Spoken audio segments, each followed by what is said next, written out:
అన్న నమస్తే అన్న. అల్లు అర్జున్ గారు అరెస్ట్ ఇష్యూ సోషల్ మీడియాలో బాగా వైరల్గా మారింది. ఈ వీడియోలన్నీ చూసినప్పుడు లేదా అసలు అల్లు అర్జున్ గారు అరెస్ట్ చేసినప్పుడు నీకు ఏమనిపిస్తుంది? తను చేసిన దాంట్లో అల్లు అర్జున్ మిస్టేక్ అయితే ఏం కనిపించట్లేదు. అది ఏదో అందరూ కావాలని చేసినట్టు అనిపిస్తుంది. ఎవరు కావాలని చేశారంటే కేసీఆర్ రేవంత్ రెడ్డి గారి గవర్నమెంట్ ఏమన్నా టార్గెట్ చేసిందా అల్లు అర్జున్? ఏమన్నా పేరు మర్చిపోయినందుకు ఏమన్నా? అలానే ఏం చేయకండి. అంటే ఎవరొకళ్ళు అంటే ఒక పర్సన్ అలా టార్గెట్ చేయడం కరెక్ట్ కాదు కదా. ఓకే, అంటే అందరూ కలిసి వ్యవస్థలు ప్రభుత్వం అందరూ కలిసి అల్లు అర్జున్ టార్గెట్ చేశారు అనుకుంటున్నాను. అని కాదు, ఒక సినిమా గురించి అంతలా ఇష్యూ అవ్వదు కదా. ఓకే, అప్పటిదాకా చాలా ర్యాలీస్ అయ్యాయి కదా, అన్నీ వదిలేసి అల్లు అర్జున్ చేసిన దానికి ఎందుకు అంతలా పట్టుకున్నారు అని చెప్పి. అదే ఇప్పుడు అంతలా పట్టుకోవడానికి కారణం అల్లు అర్జున్ గారు సక్సెస్ మీట్లో ఏదైతే పేరు మర్చిపోయాడో రేవంత్ రెడ్డి గారిది, దానివల్లనే ఇప్పుడు పర్సనల్ టార్గెట్ తీసుకొని ఇలా చేస్తున్నాడంటే నీ అభిప్రాయం ఏంటి? అది పర్సనల్ అన్న, అది వాళ్ళ మరి ఎవరు చేశారో తెలియదు కదా మరి. ఓకే, ఇప్పుడు ఈ విషయంలో అల్లు అర్జున్ గారు బయటికి రావాలంటే ఎట్లా ఏం చేయాలనుకుంటున్నాం? దీనికి రెమెడీ ఏంది? చేయడానికి ఏం లేదన్న, ఎలాగో అందరికీ తెలిసిందే కదా. తప్పు లేదని చెప్పి, తప్పు లేనప్పుడు ఆటోమేటిక్గా ఆయన బయటకు వస్తారు. తప్పు లేదని సపరేట్గా ఏం చేయాల్సిన అవసరం లేదు, డైరెక్ట్ ఆయన బయటకు వస్తారు. అంటే ఆయన స్టాండ్ మీద ఆయన నిలబడితే చాలా అంట. అంతే, అందరికీ తెలిసిందే కదా తప్పు లేదని చెప్పి. జనాల్లో వాళ్ళు మాత్రం ఏం చేస్తారు, మరి పోలీసులు సపోర్ట్ చేయాలి కదా అప్పుడు. ఓకే, ఇప్పుడు మెగా ఫ్యామిలీ వైపు నుంచి చూసుకుంటే ఎవ్వరు కూడా రెస్పాండ్ అవ్వట్లేదు ఈ ఇష్యూ మీద. ఎలా చూస్తున్నాం మరి? పవన్ కళ్యాణ్ గారు అవ్వట్లేదంటే అప్పుడు అరెస్ట్ చేసినప్పుడు అందరూ సపోర్ట్ చేశారు కదా మరి. ఓకే, అంటే అది అందరితో పాటు జరిగిన విషయం. ఎంతైనా మెగా ఫ్యామిలీనే సపరేట్. పవన్ కళ్యాణ్తో మీటింగ్ అన్నారు, అది కూడా ఇంతటికి జరగలేదు. జరిగే అవకాశం ఉందా లేదో కూడా తెలియట్లేదు. ఎందుకంటే ఇప్పుడు సిచ్యువేషన్ కోర్టులో ఉంది కాబట్టి. మరి ఎలా అనిపిస్తుంది? ఫ్యామిలీ వాళ్ళకే ఏమంటే మనకి తెలియదు కదన్నా, బయటికి ఫ్యామిలీ మ్యాటర్స్ వేరే ఉంటాయి. అక్కడ దాకా వస్తే ఖచ్చితంగా వాళ్ళు రెస్పాండ్ అవుతారు కదా బ్రో. అక్కడ దాకా వస్తే ఖచ్చితంగా రెస్పాండ్ అవుతారు కదా ఏదైనా ఉంటాయి. ఇప్పుడు పర్టికులర్ ఒక గ్రడ్జ్ చూపించి ఇప్పుడు ఓకే మిస్టేక్ హ్యాపెండ్ అప్పుడు రెస్పాండ్ అయ్యాడు కదా అల్లు అర్జున్. ఇప్పుడు ఆయనకి సోర్స్ లేదు, ఒక హాస్పిటల్కి వెళ్ళి ఆయన కలిసే సోర్స్ లేదు. నేను ఇన్ని వీడియోస్ చూసాను. నేను ఏంటి ఒక ఫ్యాన్ హార్ట్ డిసీజ్ వస్తే వెళ్ళి కలిసి రావడం. సో ఆయన ఇష్యూ లేదు, హ్యాపెండ్. ఆయన రెస్పాండ్ అయ్యాడు కదా. ఓకే, నేను డబ్బు రూపంగా నేను చూపించలేను, కానీ నేను మిమ్మల్ని ఆదుకుంటాను, మీకు ఏం ఇష్యూస్ నేను తోడుంటాను. అందుకని ఇంకేం రెస్పాండ్ అవుతారు చెప్పండి? జరిగిపోయింది ఇంకా యాక్సిడెంట్, దాన్ని మనం తీసుకురాలేం. అది ఏదైనా సరే తీసుకురాలేం, లోటు తీర్చలేం. అప్పుడు ఏం చేస్తాం? ఆయన అయితే రెస్పాండ్ అయ్యాడు కదా.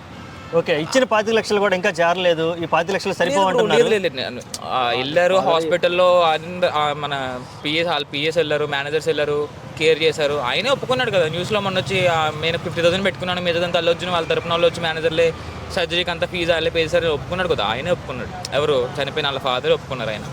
ఓకే, ఇప్పుడు ఈ అల్లు అర్జున్ గారు ఎంతైనా కోర్టులో ఉంది కాబట్టి కేసు, నీ ఎక్స్పెక్టేషన్ అంటే నీ ప్రిడిక్షన్ ఏంటి? అల్లు అర్జున్ గారు ఏమన్నా జైలుకి వెళ్ళే అవకాశం ఉందంటావా? అంత సీనే ఉండదు బ్రో. మెగా ఫ్యామిలీలో జైలుకి వెళ్తారా బ్రో? అంత ఛాన్సే ఉండదు బ్రో. కాకపోతే ఏంటంటే గ్రడ్జ్, పర్సనల్ గ్రడ్జ్ అంతే. ఎవరు పర్సనల్ గ్రడ్జ్? రేవంత్ రెడ్డి గారు పర్సనల్ గ్రడ్జ్ అనుకోవచ్చు. అది మనం పర్టికులర్గా చెప్పలేము. అది అంటే పర్టికులర్గా చెప్పకపోయినా సరే నీ అభిప్రాయం ఏంది? నీ ఇంటెన్షన్ అదేనా? అయి ఉండొచ్చు. ఓకే, అని మనం పర్టికులర్గా అలా ఏం చెప్పలేం, కానీ అంటే తెలుస్తుంది. ఒక పాయింట్ చేసి వేలుపెట్టి పాయింట్ చేశారు పర్టికులర్గా అని. ఇలాంటి చాలాసార్లు జరిగింది పుష్కరాల్లో. ఎన్నిసార్లు పవన్ కళ్యాణ్ వచ్చినప్పుడు ఇద్దరు కరెంట్ షాక్ చనిపోయారు. అలా చేయాలంటే ఇప్పటికి అందరూ జైల్లో ఉండాలి. అదేలే, ఒక క్రౌడ్ ఏదైనా సెలబ్రిటీ వచ్చినప్పుడు ఒక క్రౌడ్ చాలా మంది ఉంటారు. ఇలాంటి సహజం అంటావు నీ అభిప్రాయం అయితే? సహజం అని కాదు, అది ఇంక మనం దాన్ని మార్చలేం మనం యాక్చువల్గా. మనం అంటే పోయిన లోట్లు మనం తీర్చలేం. ఓకే, సరే. ఇప్పుడు ఈ ప్రభావం అంతా, పుష్ప 2 సినిమా ప్రభావం అంతా నెక్స్ట్ రాబోయే సినిమాల మీద పడుతుంది కదా. అంటే ప్రీమియర్ షోలు ఉండవు, టికెట్ రేట్ ప్రైసెస్ ఉండవు అని అంటున్నారు కదా. యాజ్ ఎస్ కామన్ ఆడియన్గా నీకు ఎలా అనిపిస్తుంది? అంటే నువ్వు కూడా ఏదో ఒక హీరోకి ఫ్యాన్ అయి ఉంటావు కదా. ఒకవేళ మీ సినిమానే వచ్చిందనుకో, మీ హీరో వాళ్ళకి కూడా ఇట్లాంటి బెనిఫిట్ షో పర్మిషన్ ఇవ్వకపోతే నీకు ఎలా అనిపిస్తుంది? బెనిఫిట్ షో లేకపోతే నెక్స్ట్ డే కొంచెం ప్రైజ్, ఫస్ట్ 2 days ప్రైజ్ ఎక్కువ ఉంటుంది. ఓకే, ఏది వచ్చేది ఎలానే వస్తుంది. బెనిఫిట్ షో ఉంటే మా అయితే ఫ్యాన్స్ వెళ్తారు, అందరూ మొత్తం అందరూ ఒకసారి వెళ్ళరు. బెనిఫిట్ షోకి ఓన్లీ ఫ్యాన్స్ ఒకళ్ళు వెళ్తారు, అడ్వాన్స్ షోకి వెళ్తారు, 4 o'clock షోకి వెళ్తారు. ఓకే, మరి ఇప్పుడు టాలీవుడ్ మొత్తం హైదరాబాద్ వేసి ఆంధ్రప్రదేశ్ తరలిస్తారా అనేది, లేదా రావాలని కానీ ఇటువంటి కొన్ని సోషల్ మీడియాలో సంఘటనలు చూస్తున్నాం. దీని మీద అభిప్రాయం? ఈజ్ ఇట్ పాసిబుల్ అసలుకి?